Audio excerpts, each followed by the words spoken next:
शिव द्वारा शंखचूड़ संहार। प्रजापति महर्षि कश्यप की कई पत्नियां थीं। उनमें से एक नाम दनु था। दनु की संतान दानव कहलाए। उसी दनु के बड़े पुत्र का नाम दंभ था। दंभ बहुत ही सदाचारी और धार्मिक प्रवृत्ति का था। अन्य दानवों की भांति उनमें न तो ईर्ष्या ही थी और न ही देवताओं से विद्वेष भावना। वह विष्णु का भक्त था और उन्हीं की आराधना किया करता था। लेकिन उसे एक ही चिंता सताती रहती थी कि उसके कोई पुत्र न था। आचार्य शुक्र ने उसे श्री कृष्ण मंत्र की दीक्षा दी। दंभ ने दीक्षा पाकर पुष्कर में महान अनुष्ठान किया।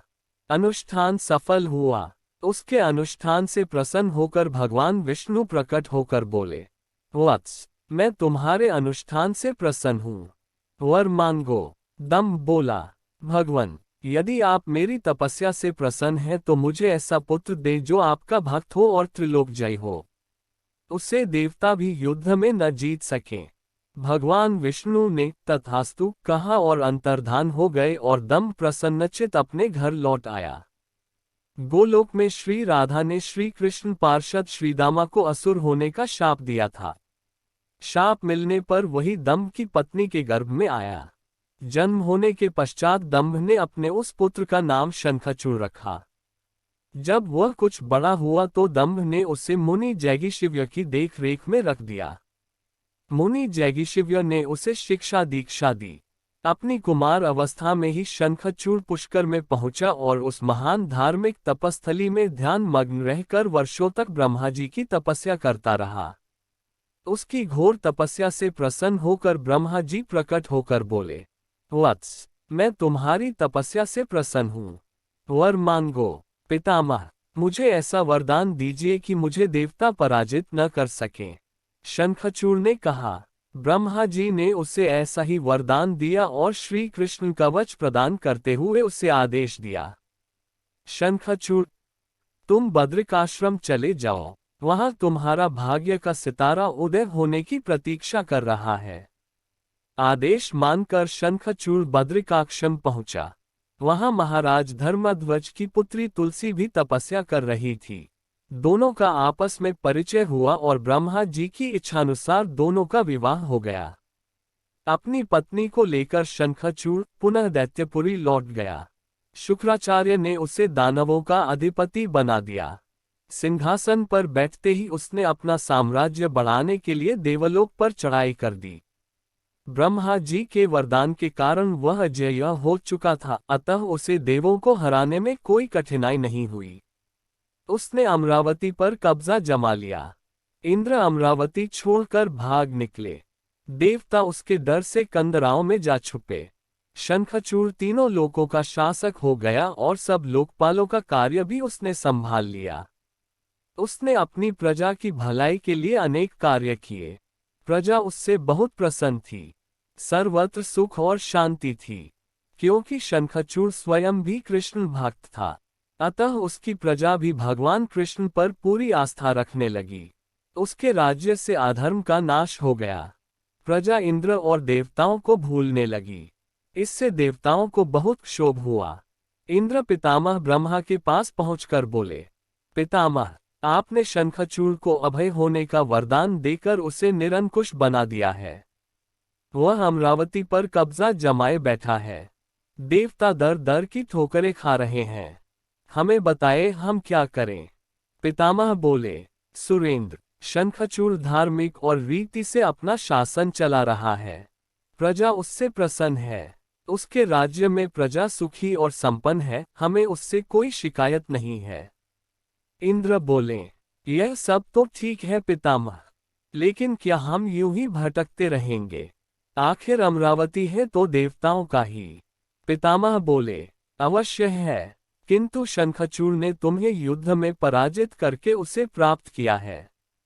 उसने तुम्हारी प्रजा को भी कोई कष्ट नहीं पहुंचाया है। सिर्फ सिंहासनों का ही फेरबदल हुआ है ना। इंद्र बोला, लेकिन पितामह, हम आपकी संतानें हैं। क्या आप चाहेंगे कि आपकी संतानें यूं ही दर बदर भटकती रहें? कुछ उपाय कीजिए पितामह। पितामह बोले, मैं इसमें कुछ नहीं कर सकता देवेंद्र। जब तक शंखचूड़ के भाग्य में अमरावती का ऐश्वर्य भोगना है, वह भोगेगा ही। तुम भगवान विष्णु के पास चले जाओ, वे अवश्य कोई उपाय तुम्हें सुझा देंगे। वहां से निराश होकर इंद्र श्री विष्णु के पास पहुंचा और उनकी स्तुति करके बोला, भगवान, देवता इस समय भारी संकट में हैं। ब्रह्मा जी ने अपनी असमर्थता जाहिर करके मुझे आपके पास भेज दिया है। कुछ कीजिए प्रभु, अन्यथा संपूर्ण देव जाति ही नष्ट हो जाएगी। विष्णु बोले, पितामह का कहना ठीक है। मैं भी अकारण शंखचूड़ के संबंधों में हस्तक्षेप करना पसंद नहीं करता। उसकी सारी प्रजा कृष्ण भक्त है और कृष्ण मेरा ही प्रतिरूप है। मैं अपने भक्त पर कष्ट होते नहीं देख सकता, लेकिन निराश होने की आवश्यकता नहीं सुरराज। तुम भगवान शिव के पास चले जाओ और उन्हीं से कोई उपाय पूछो, वे अवश्य तुम्हारे कष्ट का निवारण कर देंगे। विष्णु की बात सुनकर इंद्र निराश भाव से बैकुंठ से निकल आया। अंत में वह भगवान शिव के पास कैलाश पर्वत न जाकर शिवलोक पहुंचा और भगवान शिव की स्तुति करके अपने आने का प्रयोजन बताया। भगवान शिव ने उसकी बात सुनी और उससे आश्वस्त किया, धैर्य रखो सुरराज, तुम्हारा सिंहासन तुम्हें अवश्य प्राप्त होगा। मैं गंधर्वराज चित्ररथ को अभी दूत बनाकर शंखचूड़ के पास रवाना करता हूँ। शिव के आदेशानुसार गंधर्वराज चित्ररथ शंखचूड़ की राजधानी पहुंचा। उस समय शंखचूड़ अपने सिंहासन पर विराजमान था। चित्ररथ ने उसका अभिवादन करने के पश्चात अपने आने का कारण बताया। दैत्यराज, मैं गंधर्वराज चित्ररथ हूँ और भगवान शिव का एक संदेश लेकर आपके पास आया हूँ। यह सुनकर शंखचूड़ के चेहरे पर आश्चर्य झलक आया। शिव के दूत को सामने पाकर वह सिंहासन से उठकर बोला, मेरा अहोभाग्य है कि भगवान शिव ने मुझे किसी योग्य समझा। आप संदेश सुनाए। क्या संदेश भेजा है भगवान रुद्र ने? गंधर्वराज बोला, दैत्यराज, भगवान शिव का संदेश है कि तुम देवताओं का राज्य उन्हें वापस लौटा दो और उनकी अधिकार उन्हें दे दो। भगवान शिव ने देवों को अभय होने का वचन दिया है। शंखचूड़ बोला, गंधर्वराज, भगवान शिव से मेरा प्रणाम कहना और उनसे कह देना कि शंखचूड़ के हृदय में आपके लिए बहुत ही ज्यादा श्रद्धा है। परंतु यदि उन्होंने इंद्र के बहकावे में आकर मुझे दंडित करने का निश्चय किया तो मैं उनकी बात नहीं मानूंगा और उनसे भी युद्ध करने के लिए तैयार हो जाऊंगा। चित्ररथ वापस लौटा और उसने भगवान शंकर को शंखचूड़ का उत्तर सुनाया। यह सुनकर शिव क्रोधित हो गए और अपने गणों को युद्ध का आदेश दे दिया। उधर शंखचूड़ ने अपने पुत्र का अभिषेक कर उसे दानवाधिपति बना दिया और अपनी पत्नी से बोला, मैंने युद्ध स्वीकार कर लिया है देवी, ईश्वर करे युद्ध में हमारी विजय हो। अब मुझे अनुमति दो, मेरी सेनाएं तैयार हैं। शंखचूड़ अपनी सेनाएं लेकर युद्ध भूमि में जा पहुंचा। दोनों सेनाएं गोमत्रक पर्वत के समीप एक दूसरे के आमने सामने आ खड़ी हुई। भगवान शिव ने शंखचूड़ के पास एक बार फिर संदेश भेजा कि वह नादानी न करे और युद्ध से दूर रहकर उनकी बात मान ले। किंतु शंखचूड़ न माना और दोनों सेनाओं में घनघोर युद्ध छिड़ गया। भगवान शिव और शंखचूड़ आमने सामने डट गए। दोनों में अनेक अस्त्र शस्त्रों से युद्ध होने लगा। फिर भगवान शिव ने ज्यों ही शंखचूड़ का वध करने के लिए त्रिशूल उठाया तो आकाशवाणी हुई, देवाधिदेव, आप प्रलयंकर हैं, सर्व समर्थ हैं, किंतु आपको मर्यादा की रक्षा करनी चाहिए। श्रुति की मर्यादा को नष्ट न करें। जब तक शंखचूड़ के पास हरि का कवच है और जब तक उसकी पतिव्रता पत्नी मौजूद है तब तक उस पर बुढ़ापा नहीं आ सकता और न ही उसकी मृत्यु हो सकती है। आकाशवाणी के खत्म होते ही शिव का त्रिशूल अपने आप रुक गया। तभी भगवान विष्णु प्रकट हुए। शिव बोले, भगवान, आपने तो मुझे बड़े धर्म संकट में डाल दिया है। आप ही ने तो इंद्र को मेरे पास भेजा और जब मैंने उससे अभय करने के लिए युद्ध आरंभ किया तो अब आप ही का कवच आ रहा है। अब आप ही कोई उपाय सोचिए।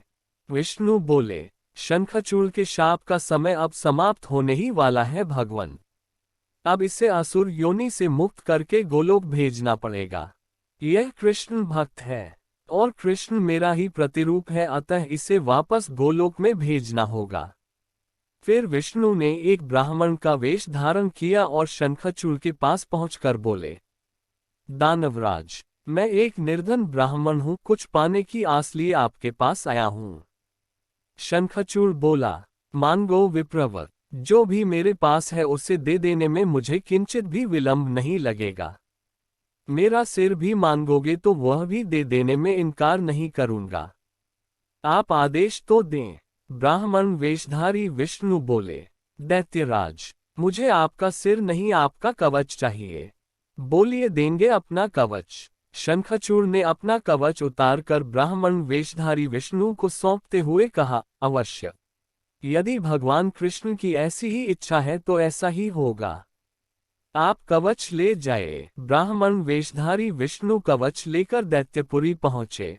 फिर उन्होंने शंखचूड़ का वेश धारण किया और राजमहल में जाकर शंखचूड़ की पत्नी तुलसी के पास पहुंचे। तुलसी ने उन्हें अपना पति ही समझा और उनका स्वागत किया। उस रात विष्णु शंखचूड़ के महल में ही ठहरे। अचानक ही पतिव्रता तुलसी को धोखे का आभास हुआ। वह चौंककर बिस्तर से उठी। बोली, कौन है तू और मेरे साथ छल करने का तुझमें साहस कैसे हुआ? जल्दी बोल, अन्यथा अपने पतिव्रत तेज से अभी भस्म करती हूँ। विष्णु अपने वास्तविक रूप में प्रकट हो गए।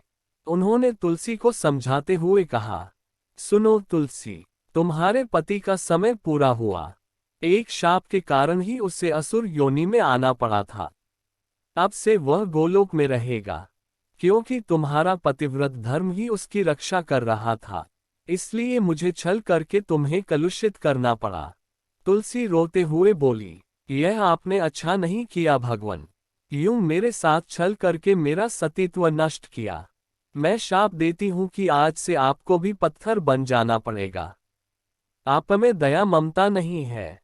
आप पत्थर हैं, पत्थर। विष्णु बोले, और मैं तुम्हें वर देता हूं तुलसी, कि मेरे पत्थर बन जाने पर तुम्हें भी मेरे पास ही स्थान मिलेगा। भविष्य में लोग तुलसी और शालिग्राम की पूजा करेंगे। तुलसी के बगैर शालग्राम की पूजा अधूरी रहेगी। उसके बाद विष्णु अंतर्धान हो गए और युद्ध भूमि में खड़े शिव को अपनी दिव्य शक्ति से सब कुछ बता दिया। शंखचूड़ और शिव में पुनः युद्ध आरंभ हो गया, किंतु तुलसी के पतिव्रत धर्म नष्ट हो जाने से शंखचूड़ की शक्ति घट गई थी। अतः शिव ने अपना त्रिशूल उसकी ओर फेंका तो वह सीधा शंखचूड़ के हृदयस्थल को वेध गया। वातावरण में हजारों बिजलियां एक साथ रौंद गईं। चारों दिशाएं कांप उठीं और देखते ही देखते शंखचूड़ धरती पर जा गिरा। गिरते ही उसके प्राण पखेरु उड़ गए। शाप से मुक्ति मिलते ही श्रीदामा गोलोक जा पहुंचा। उसकी भस्म से एक शंख प्रकट हुआ जो कालांतर में भगवान शिव के हाथों की शोभा बना। देवताओं ने शिव की जय जयकार की और इंद्र को अपना सिंहासन पुनः प्राप्त हो गया।